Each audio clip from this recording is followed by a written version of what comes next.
우리 찬송가 405장입니다. 405장. 주의 친절한 팔에 안기세 우리 마음이 평안하리니. 405장 찬송 같이 하시겠습니다. 주의 친절한 팔에 안기세 우리 마음이 평안하리니. 항상 기쁘고 복이 되겠네. 영원하신 팔에 안기세 주의 팔에 크신 팔에 안기세 주의 팔에 영원하신 팔에 안기세. 날이 갈수록 주의 사랑이 두루 광명하게 비치고 전성 가는 길 편히 가리니. 영원하신 팔에 안기세 주의 팔에 크신 팔에 안기세 주의 팔에 영원하신 팔에 안기세. 주의 보좌로 나아갈 때에 기뻐 찬미 소리 외치고 겁과 두려움 없어지리니. 영원하신 팔에 안기세 주의 팔에 크신 팔에 안기세 주의 팔에 영원하신 팔에 안기세. 하나님 아버지, 새날이 밝게 저희들을 이끌어 주셔서 감사를 드립니다. 밝은 날을 저희들이 소망하며 이 아직 어두운 시간에 하나님 앞에 간구하오니 주의 성령께서 기도하는 주 자녀 한 사람 한 사람을 기억하시고 복과 은혜로 함께하여 주시옵소서. 간구하고자 하는 것들이 무엇이든지 간에 하나님 올곧게 들으시사 때로는 우리의 욕심과 우리의 욕망이 앞장설 때는 우리 하나님께서 가리워 주옵시고 온전히 하나님께 간구함으로 말미암아 하나님의 새로운 은혜를 경험하며 나아가는 귀한 시간이 되어줄 수 있도록 은혜를 내려 주시옵소서. 하나님 아버지, 우리가 두 발을 딛고 살아가는 이 땅을 위하여 기도합니다.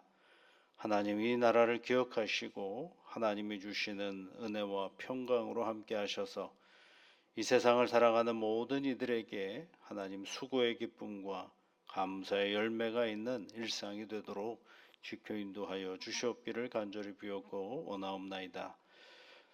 나라가 해야 할 여러 가지 일들이 참 많습니다. 하나님 아버지, 이런저런 우여곡절과 갈등과 여러 가지 어려운 문제들을 해결해 가기에 어렵지 아니하도록 정치권에게 리더십을 허락하여 주시고 또 대통령과 여러 위정자들에게 지혜와 능력으로 함께하여 주셔서 모든 이 땅의 삶을 살아가는 이들이 오늘도 근심 걱정 없이 자기의 삶의 수고에 기쁨과 감사가 있게 하여 주시옵소서.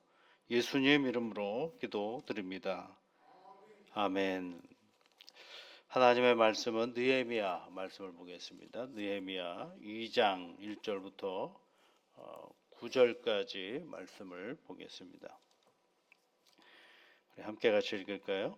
아닥사스다 왕 제20년 니사노레 왕 앞에 포도주가 있기로 내가 그 포도주를 왕에게 드렸는데 이전에는 내가 왕 앞에서 수심이 없었더니 왕이 내게 이르시되 내가 병이 없거늘 어찌하여 얼굴에 수심이 있느냐 이는 필연 내 마음에 근심이 있음이로다 하더라. 그때 내가 크게 두려워하여 왕께 대답하되 왕은 만세수를 하옵소서. 내 조상들의 묘실이 있는 성읍이 이제까지 황폐하고 성문이 불탔사오니 내가 어찌 얼굴에 수심이 없사오리이까 하니 왕이 내게 이르시되 그러면 내가 무엇을 원하느냐 하시기로 내가 곧 하늘에 하나님께 묵도하고 왕에게 아뢰되 왕이 만일 좋게 여기시고 종이 왕의 목전에서 은혜를 얻어싸우면 나를 유다 땅 나의 조상들의 묘실이 있는 성읍에 보내어 그 성을 건축하게 하옵소서 하였는데 그때 왕후도 왕 곁에 앉아 있었더라. 왕이 내게 이르시되 내가 몇 날에 다녀올 길이며 어느 때에 돌아오겠느냐 하고 왕이 나를 보내기로 좋게 여기시기로 내가 기한을 정하고 내가 또 왕에게 아뢰되 왕이 만일 좋게 여기시거든 강 서쪽 총독들에게서 내리시는 조서를 내게 주사 그들이 나를 용납하여 유다에 들어가기까지 통과하게 하시고 또 왕의 살림 감독 아삽에게 조서를 내리사 그가 성전에 속한 영문의 문과 성곽과 내가 들어갈 집을 위하여 들보로 쓸 제목을 내게 주게 하옵소서 하매 내 하나님의 선한 손이 나를 도우심으로 왕이 허락하고 군대 장관과 마병을 보내어 나와 함께 하게 하시기로 내가 강 서쪽에 있는 총독들에게 이르러 왕의 조서를 전하였더니 아멘. 예.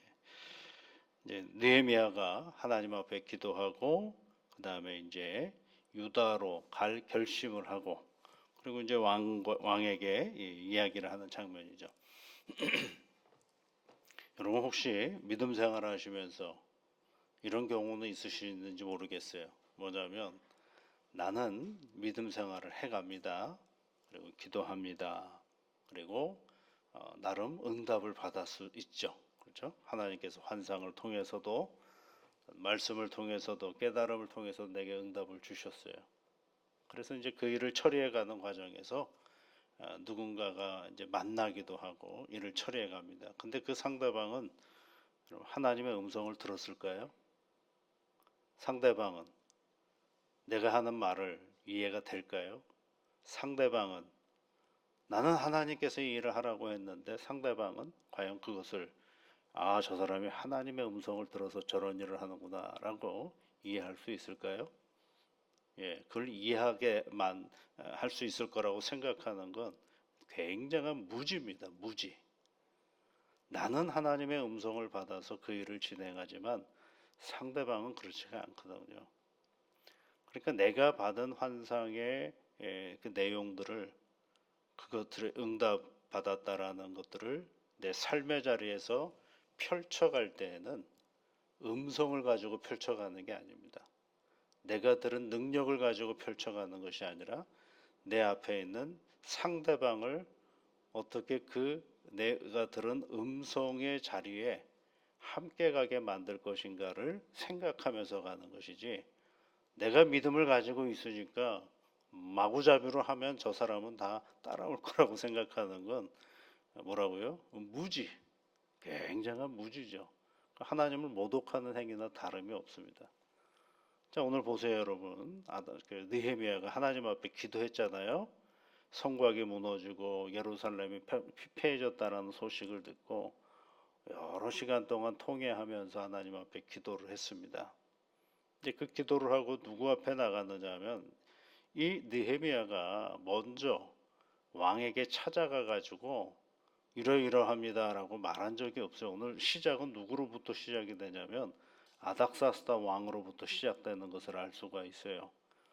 근데 그가 그 전에 무슨 기도를 했느냐? 2장 1장 11절에 있는 말씀에 보면 맨 끝부분에 오늘 종이 형통하여 이 사람 앞에서 은혜를 입게 하옵소서. 이 사람이라는 게 누구래? 아닥사스다 왕. 어차피 왕의 도움이 필요한 거거든요. 그렇다면 도움을 줄 수 있는 사람에게 하나님 앞에 부탁하기 전에 하나님께 기도하는 장면이 있습니다. 그리고 나서 이제 그의 일상으로 돌아갔습니다. 그의 일상이 뭐예요? 왕에게 포도주를 갖다 주는 일이죠. 그런데 왕에게 포도주를 갖다 주려고 하는데 왕이 누구의 얼굴을 딱 보게 되느냐면 느헤미야의 얼굴을 보게 됩니다. 느헤미야의 얼굴을 보게 됩니다.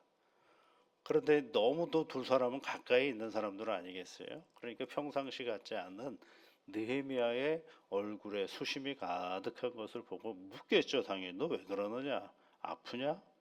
왜 그러느냐라고 물으니까 거기서부터 대화가 시작이 되는 겁니다. 만약에 반대로 했다고 한번 생각해 보세요. 아, 저 사람이 권력을 가진 사람이니까 나에게 도움을 줄 수 있을 것 같아. 그래서 가장 친밀한 시간 속에서 가장 일상적인 이야기를 나눌 수 있는 이 두 사람의 관계 속에서 이 일을 아마 했다라고 이 얘기를 했다고 한번 생각해 보세요. 그러면 벌써 거기에 뭐가 들어가는 거예요? 사심이 들어가는 거잖아요. 가장 내밀한 두 사람의 관계 속에서 친하다라는 자리 속에서 가장 사적인 일을 물어보기도 하고 사적인 일을 부탁하는 건 그럴듯할 것 같은데 이를 어그러뜨리게 하는 것과 다름이 없습니다. 느헤미야가 포도주를 왕에게 갖다 주는 건 지극히 사적인 두 사람의 만남이긴 하지만 느헤미야에게 있어서는 가장 공적인 일이거든요. 그러니까 거기서는 그것만 해야 되는 거예요. 아, 내가 우리 왕하고 내가 친밀하니까 라는 이 사심이 그 안에 넘어가지를 않는 거죠. 여러분, 우리가요, 이 믿음의 길을 걸어가면서 때로는 공사를 잘 구분해 가는 것들이 굉장히 중요합니다. 친할 수도 있고 좀 소원할 수도 있죠. 그러나 공공의 영역과 사적인 영역은 잘 구별해 가면서 신앙의 길을 걸어가야 되는 것입니다. 공공의 영역 속에서 왕이 먼저 그 공공의 영역을 무너뜨리는 역할을 누가 했느냐면 부탁해야 할 느헤미야가 한 것이 아니라 왕이 먼저 그 권력을 가지고 있는 왕이 먼저 그 얘기를 합니다. 그래서 왜 그러느냐라고 했더니만 이제 느헤미야가 또 겸손하게 뭐라고 얘기를 하냐면 2절 끝에 보면 내가 크게 두려워하여 그렇죠. 그렇죠. 왕이 자기의 개인사를 물어보니까 참 조심스럽게 얘기하는 것입니다. 그러면서 이렇게 얘기를 했죠. 왕이 예루살렘 거 다 불탔습니다. 느헤미야 2장 1절 이하를 쭉 이렇게 보면 왕이 그러는 거죠. 아, 다 불타버렸습니다. 그 내가 어찌 수심이 없겠습니까? 그랬더니 왕이 딱 하는 말이 뭡니까? 4절, 2장 4절 말씀해 보면 왕이 내게 이르시되 그러면 내가 무엇을 원하느냐? 네가 무엇을 원하느냐? 계속 지금 이 대화의 주도권을 누가 끌고 가느냐 하면 사실은 느헤미야가 끌고 가야 되는데 그 역전이 돼가지고 누가 다 끌고 가고 있어요? 권력자인 아닥사스다 왕이 차근차근 그 문제를 풀어가고 있는 것을 알 수가 있어요. 내가 무엇을 원하느냐 하기로 그러면 얼른 대답해야 될 것 같잖아요. 또 그랬더니 잠시 또 느헤미야가 무슨 일을 합니까? 3절 끝에 4절 끝에 보면 내가 곧 하늘에 하나님께 묵도하고 기도하는 거예요. 또 기도해요. 그러면서 뭐라고 얘기를 하느냐면 5절에 있는 말씀에 보면 나를 보내달라고 얘기를 합니다. 여기서 중요한 사실이 하나 있습니다. 누군가를 시켜서 그 일을 하게 해달라고 하는 게 아니라 가장 자기도 권력의 정점에 있는 자기 자신이 그 자리를 버리고 어디로 가겠다는 거예요? 유다 땅으로 가겠다라는 거예요. 자기는 그 자리에 그대로 있으면서 사람 뭐 왕이 필요로 하는 것들을 거기 좀 보내가지고 좀 처리해 주세요. 이렇게 얘기하는 게 아니라 나를 보내달라고 얘기를 하는 것입니다. 나를 보내달라고. 굉장히 큰 폭이거든요. 여러분 하나님의 일을 하면서 그 하나님의 일을 처리를 해가는 과정에서 우리가 꼭 놓치지 말아야 될 것들은 누구를 시키는 것이 중요한 게 아닙니다. 중요한 건 그 소식을 듣고 내가 탄식하고 아파했던 내 자신 아니겠어요? 느헤미야 자신? 그런데 그 아픔의 자리는 객관화될 수가 없어요. 그 아픔의 자리를 끌어안고 자기가 어떻게 가야 되는지 자기도 가는 거죠. 그 자리로 가는 것입니다. 총독의 자리로 가는 것이죠. 이게 느헤미야가 하나님 앞에 그리고 아닥사스 왕에게 얘기한 것입니다. 그러더니 아닥사스다 왕이 뭐라고 얘기를 해요? 야, 그거 꽤 시간이 걸릴 건데 얼마 있다가 오겠느냐라고 얘기하는 게 이제 6절이죠. 그리고 나서 이제 그가 느헤미야가 얘기합니다. 내가 이 일에 필요로 한 여러 가지 있는데 당신이 나에게 문서를 하나 주면 내가 다니는데 참 어렵지 않을 것 같다. 이 일을 진행하는데 어렵지 않게 하겠다라고 얘기를. 7절이 그 얘기고요. 그 다음에 8절에서는 또 뭐를 얘기하고 있느냐 하면 가면 그냥 가면 안 되잖아요. 거기에 필요로 하는 모든 재료들이 있을 것 아니겠어요? 그런 것들을 다 준비시켜 달라라고 얘기를 하고 갑니다. 그리고 나서 맨 끝에 성경은 뭐라고 표현했느냐 하면 8절 끝에 보면 내 하나님의 선한 손이 나를 도우심으로 왕이 허락했다. 이렇게 되어 있어요. 그렇죠? 하나님의 선하신 손, 선한 손이 나를 도움으로 왕이 허락하고 그리고 나서 이제 건너가서 조소를 다 드렸다라는 얘기가 진행이 됩니다. 너무 순조롭게 진행되지 않습니까, 여러분? 참 순조롭게 진행이 되죠. 여러분, 하나님은 어떤 하나님이시냐면 질서의 하나님이십니다. 질서의 하나님. 느헤미야가 아닥사스다 왕에게 하나님께서 이런 얘기 한 적이 없어요. 그럼 우리가 이 안 믿는 사람과의 관계에서 제일 조심해야 될 것이 뭐냐면 하나님께서 내게 이런 뜻을 주셨어. 하나님께서 나에게 이렇게 말씀하셨어. 하나님의 뜻에 따라서 내가 이런 일을 하는 거야. 그러면 상대방은 도대체 저 하나님의 뜻은 뭐야? 그렇게 의문을 가질 수밖에 없죠. 그런데 오늘 아닥사스다 왕이 느헤미야가 하는 일에 대하여 의문을 갖던가요? 아니잖아요. 그죠? 느헤미야가 하나님이 내게 이런 마음을 주셨습니다. 이런 얘기 하던가요? 아니죠. 느헤미야에게 응답하신 분은 누구예요? 하나님이십니다. 하나님은 느헤미야에게 역사하셨고요. 믿음을 가진 느헤미야는 누구와 상대를 해야 되느냐면 하나님을 전혀 모르는 사람과 상대를 해야 되는 거예요. 거기에서 뭐가 필요하냐면 지혜가 필요한 것입니다.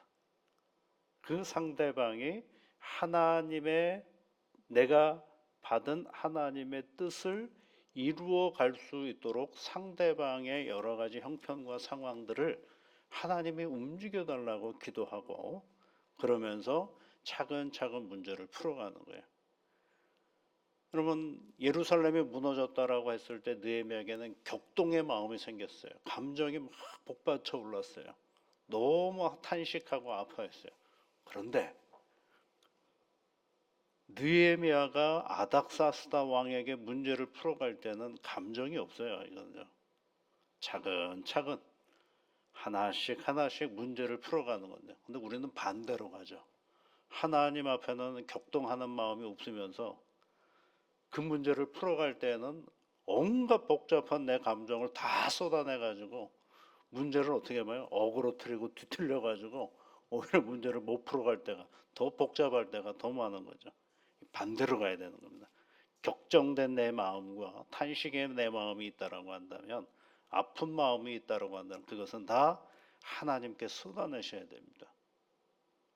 그 격정되고 그 쏟아내었던 그 마음을 누군가가 내 사건과 내 형편 속에서 풀어갈 때에는 철저하게 냉정한 마음을 가지고 있어야 됩니다. 차분하게 하나씩 우선순위를 어디서 둘 것이며 어떻게 이 문제를 풀어갈 것이며를 생각해야 되는 거죠.